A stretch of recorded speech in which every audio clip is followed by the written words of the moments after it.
welcome to a cozy grown-up lullaby. Today, I will tell you a story of overcoming for love that took place in the magical underworld realm of lanterns. Once upon a time, there lived a young prince who was overcome with wanderlust and wanted to go abroad and explore the world. With his father's permission, he bid farewell to his parents, mounted his black steed, and rode off down the main road. Soon, the gray towers of his childhood castle were far behind him. The prince journeyed on, spending days traveling and nights in quaint wayside inns, until one day he found himself in the heart of the Adamant Mountains. Enormous red granite cliffs rose from the shimmering snow, while the slopes of massive glaciers sparkled like rivers of diamonds under the sun. The prince sat beneath the gnarled trees, their tops having been broken off by an ancient avalanche long ago, eating the last of his bread and cheese supplies.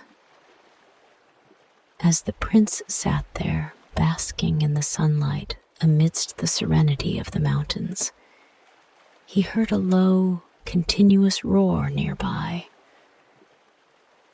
There must be a waterfall somewhere close, thought the prince. I will go and take a look. After taking another glance at his horse, who was grazing peacefully, the prince began climbing up the mountain slope towards the sound. He climbed higher and higher, sometimes changing direction, but the sound neither grew louder nor softer. Suddenly, the prince realized that he had become hopelessly lost. The small path he followed disappeared completely, leaving no trace of where it led. The prince called out loudly for his horse, but only received echoes as a mocking response. Night fell, and the prince took shelter behind a large rock formation. For days, the prince tried to find the trail again, but all his efforts were in vain. He grew increasingly hungry and cold as time passed. Every now and then, he would hear the roar of the waterfall getting louder. Another day went by, and another. The prince grew weaker and knew he was drawing nearer to the enigmatic waterfall, since the deafening sound of rushing water surrounded him on both sides. On the third night, under a full moon that triumphantly rose above the snowy peaks of lonely and mysterious mountains, the weakened prince stumbled upon an incredible sight. He emerged onto a frozen floor of a colossal amphitheater, flanked by steep slopes of massive mountains.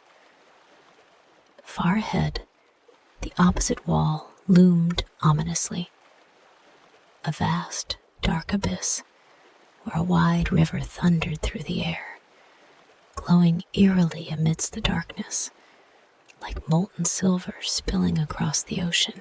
Despite being extremely faint from hunger and dizzy from the relentless sound of the waterfall, the prince approached the churning lake where the torrent plunged. To his astonishment, he discovered that this pool drained into the earth via a lengthy, shallow cave opening behind the waterfall. Even greater was his amazement when he saw a stunning array of colors emanating from within the grotto. Guided by the vibrant light, the prince stepped cautiously along a thin strip of white sand between the cavern wall and the swift current of the mysterious river. There, inside the chamber, hung a magnificent lantern adorned with emeralds, topazes, amethysts, and rubies, swaying gently from a chain attached to the ceiling. Just below it lay a tiny boat with a lamp tied to its bow. With trembling hands, the prince pushed the vessel into the stream and jumped aboard just as the strong current swept them away. At first, the cave soared higher and wider, but soon it shrank again, and the speeding boat hurtled through a rocky passage deep into the earth's core. Once more, the passage widened, allowing the boat to drift gracefully through marvelous caverns, supported by spiraling columns, taller than the tallest tree. It became so quiet during some moments that the prince could almost imagine he was alone in the solitude of the mountains. But sometimes the underground river raged so fiercely that the prince feared they might approach the edge of a subterranean waterfall. Hours turned into days. The prince couldn't tell if it was night or day anymore. Lulled by the rhythmic motion, he dozed off briefly while navigating through a grand hall. Upon awakening, he noticed their boat sailing over a boundless subterranean sea, devoid of any signs of a cave. Instead, stretching far into the distance, was an unstarred sky of the strange yet beautiful, luminescent underworld. Fascinated, the prince watched as the craft entered a new current, carrying them toward a brilliant radiance. Growing brighter and brighter, the illumination reached a blinding intensity, similar to a great golden sunrise. Passing between two enormous marble pillars, crowned with gigantic crystal spheres, crackling with golden flames, the prince arrived at the harbor of the Land of Lanterns. Before him sprawled a peculiar golden city, hugging the coastline of an immense semicircular bay. Since no sun nor moon existed in the center of the earth, people constantly burned lamps, resulting in such abundant lighting that the entire city gleamed like midday. The entrance to the harbor was marked by rows of golden lanterns, while streetlights stood at every 6 paces. Each house boasted its own hanging lantern, and church steeples swapped bells for resplendent gold lamps that bathed everything around in warm light. Furthermore, each inhabitant of this extraordinary land carried a personal lantern wherever they went. The wealthy sporting opulent golden ones, encrusted with colorful gemstones, and the poor bearing simpler glass versions. Intrigued, the famished and exhausted prince caught sight of a splendid ship approaching him, its prow carved in the likeness of a dragon. A lovely lantern also swung from its jaws. Overcome by exhaustion, the destitute prince collapsed unconscious into the bottom of his modest little boat. When he regained consciousness, he found himself lying between sheets made of finest linen on an expansive four-poster bed in a royal palace chamber. Thanks to the care provided by the castle dwellers, the prince gradually restored his strength, and when fully recovered, he received an audience with the queen of the Land of Lanterns. Seated on her throne of ebony wood, the queen appeared as a strikingly beautiful young woman wearing a magical coronet lantern. Flanking her either side were tall soldiers dressed in scarlet uniforms, holding long staffs adorned with circular lanterns featuring inner golden flames. Dropping to one knee, the prince thanked the queen for her kindness and hospitality. "You are the first stranger to visit our land of lanterns in 1,000 years," said the youthful queen. "If it is not too much trouble, please share how you managed to discover the river leading here." The prince recounted his tale as a king's son, describing all his adventures among the mountains.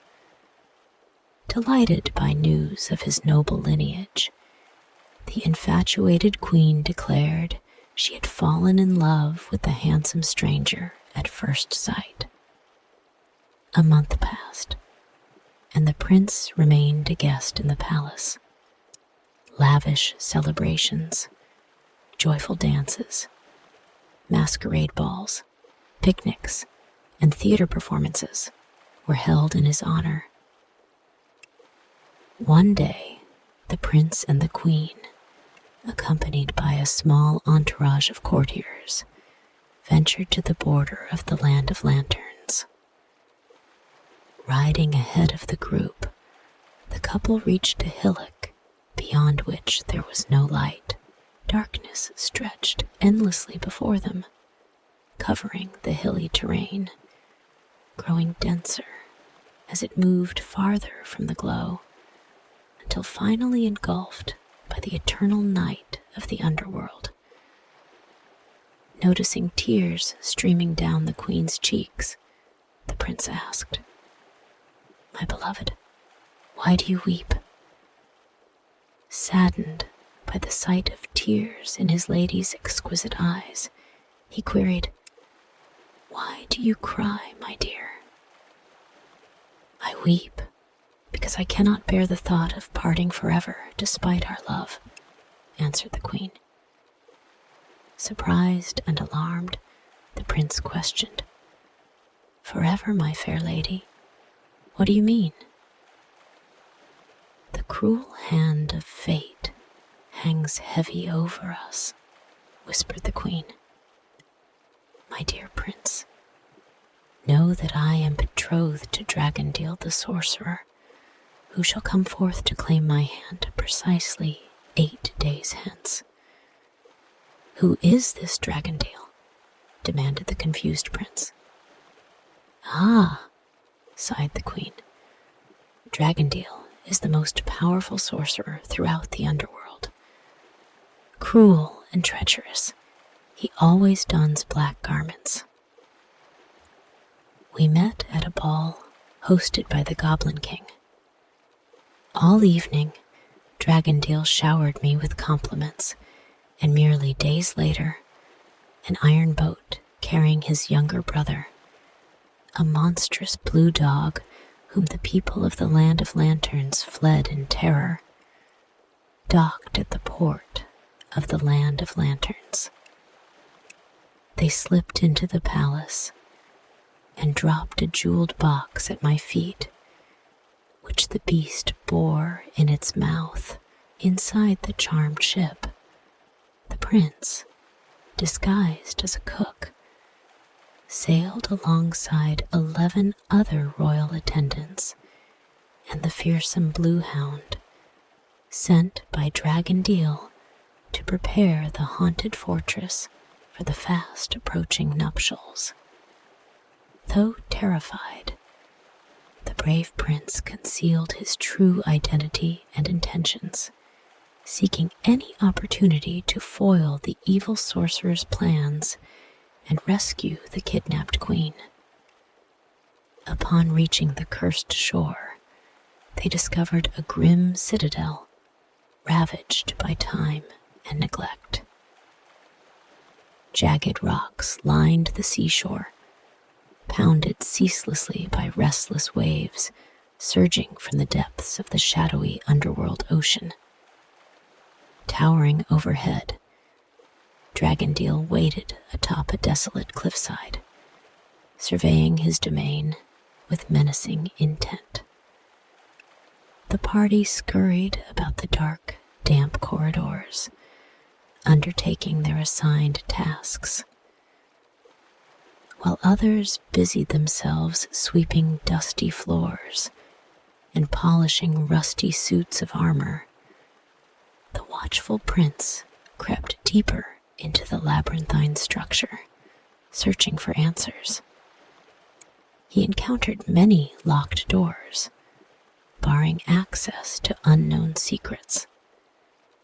Yet, undeterred, the determined prince persisted, eager to find any clue that may save the queen and restore light to the realm of flickering lanterns. As shadows shifted and twisted along the uneven walls, whispers of dread echoed through the deserted halls. An oppressive atmosphere blanketed the ruins, permeating the very essence of those trapped within its grasp. Still, the steadfast prince pressed onward, fueled by righteous indignation and ardor for the fair maiden imprisoned in these unhallowed grounds. Alas, absorbed by culinary duties and pastry preparation for the bride-to-be's arrival, the impoverished lad hadn't a moment for exploration or interrogation during the precious week. On the 5th morning, mournful groans and frenzied waters outside announced the untimely demise of a fisherman's skiff drawn too close to the bewitched vortex surrounding the castle. Only the protection afforded by the sorcerer's brother, armed with a talisman controlling the whirlpool, saved the unfortunate mariners from sharing the same watery grave. What a tragic fate you would meet, warned the lead chef, had our master's kin not possessed the charm governing the maelstrom. Intrigued, the prince inquired, "Talisman? Pray tell, what manner of talisman?" "A golden hand," replied the seasoned cook, adding, "It need not be larger than a child's palm, though I have seen it multiple times. Our liege keeps it tucked within his pocket and places it beneath his pillow whilst sleeping." Later that eve, after everyone retired, the resourceful prince embarked on a quest to filch the trinket. Venturing towards Dragondeel's private quarters, however, revealed formidable guardians blocking his entry. 2 coal-black panthers eyed him warily, threatening to expose his scheme should he dare attempt an intrusion. Stepping outside, the desperate prince examined alternative paths, scaling the outer walls. Gazing upward, he noted the daunting precipice plunged thousands of feet into the obsidian sea. Windows pierced the vertical facade, hinting at impossible odds impeding his mission to secure the talisman and halt the impending matrimonial curse. Far in the distance, the prince spotted the radiant dawn of the land of lanterns. Knowing time was running short to save his cherished queen.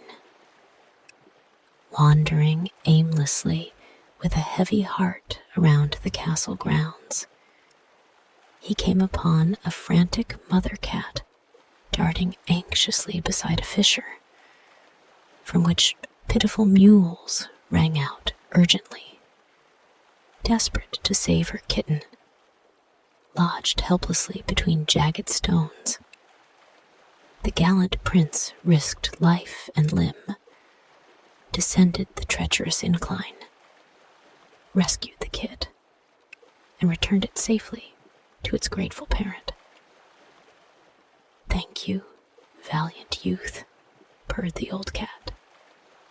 "Mayhaps someday I can repay your kindness." Seizing the chance, the hopeful prince shared his purpose, revealing his origin story and wish to obtain the talisman. The cat agreed to help, asserting, "I can aid you now, kind sir. Those panthers won't stand in my way, for they are relatives of mine. You, however, must create another miniature golden hand to replace the stolen one. Otherwise, Dragondeel will summon demons to retrieve it, bringing certain doom upon us both. Now hurry to the kitchen, carve a diminutive hand with closed fingers, painted with edible gold powder meant for cake frosting, and bring it to me tomorrow at this exact hour." Devoting every spare second, the industrious prince molded a minuscule golden appendage and presented it to the feline conspirator the next twilight. She accepted it delicately, as a mouse would, slipped past the oblivious panther guards unnoticed, and entered Dragondeel's chamber. Stealthily retrieving the genuine artifact from underneath the magician's pillow, she prepared to exchange it. Unbeknownst to her, Dragondeel stirred awake, clever enough to play the role of hunting mice. The cat successfully diverted Dragondeel's attention, enabling her to slip back under the sorcerer's bed undisturbed. Regrettably, with haste necessary, she couldn't recall which hand served as the authentic talisman and which was the decoy. Placing one under the pillow and presenting the other to the prince, she confessed the predicament.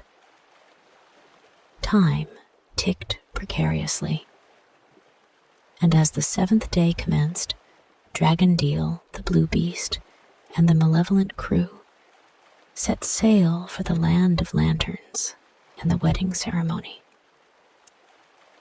Adorned with 1,000 crimson lanterns, the iron ship cast off, departing from the island. Aboard, the villain and his cohorts embarked on their odious voyage. Watching intently from the cliff's edge, the prince felt his anxiety surge as the vessel receded ever further from the island. His despair threatened to consume him, believing Dragondeel still retained possession of the actual talisman and could traverse the whirlpool unscathed, claiming victory in winning the captivating Queen of Lanternland. Yet suddenly, the wind let loose a blood-curdling scream. Turbulence erupted from the depths, and the vortex roared back to life. Through tear-filled eyes, the prince witnessed the ensorcelled ship's crimson lights spin faster and vanish altogether into the murky waters of the foreboding sea. Relieved, the victorious prince located another vessel, taking hold of the real talisman, along with loyal servant companions, the sleek black cat and her brood of kittens. Together, they rejoined the land of lanterns, reuniting the prince with his enchanting bride, living happily ever after.